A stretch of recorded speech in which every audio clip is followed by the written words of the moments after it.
একটা প্রবাসী 30 বিলিয়ন জীবনকালে, একটা প্রবাসী জীবনকালে কত পরিমাণ টাকা অর্জন করে আছে বাংলাদেশে দেয়, আর বাংলাদেশে একটা প্লেন টিকিট কিনে দিতে পারে না। এটা কোনো নিয়মের ভিতরে পড়লো? হ্যাঁ। আর এই প্লেন টিকিটটার কারণে মানুষ 6 মাস 7 মাস জেল খাটে, এম্বাসির থেকে খোঁজ খবর নেয় না। আবার আমি এক ভুক্তভোগীরে দেশে পাঠাইছি, এম্বাসির নাম্বার থেকে ফোন দিয়ে আমার কাছে ঘুষ চাই, যে আছে 500 টাকা না দিলে এই লোকের ভিসা টিসা সব ক্যান্সেল করে দেবো।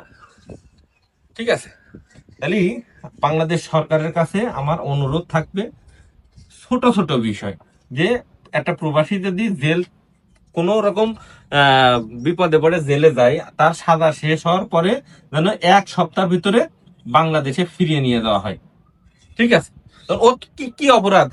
ও কিন্তু ইনকাম করে দেশে কিন্তু এই আছে রেমিটেন্স পাঠাচ্ছে, এই 30 বিলিয়ন রেমিটেন্সের ভিতরে কিন্তু ওর অবদান রয়েছে।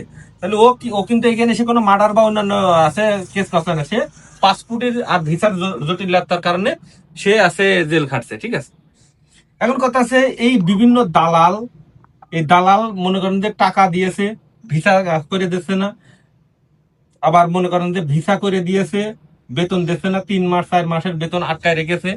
মানে অনেকটা জিম্বির মানে জিম্বির একটা সীমা থাকে, এই সীমাটা অতিক্রম করে ফেলতেছে বাংলাদেশি, শুধুমাত্র বাংলাদেশিরা এই ধরনের দুর্নীতি শিকার। আর কোনো বিশ্বের, আমি তো বেশ কয়েকটা দেশে ঘোরাঘুরি করেছি, আর কোনো দেশে এই ধরনের অন্যায় আর নাই। ঠিক আছে, তো বাংলাদেশ সরকারের কাছে একটা অনুরোধ থাকবে যে এই দুটো দিক যাতে সরকার খেয়াল করে, প্রবাসীদের পিছনে আর কোনো দাবি নেই।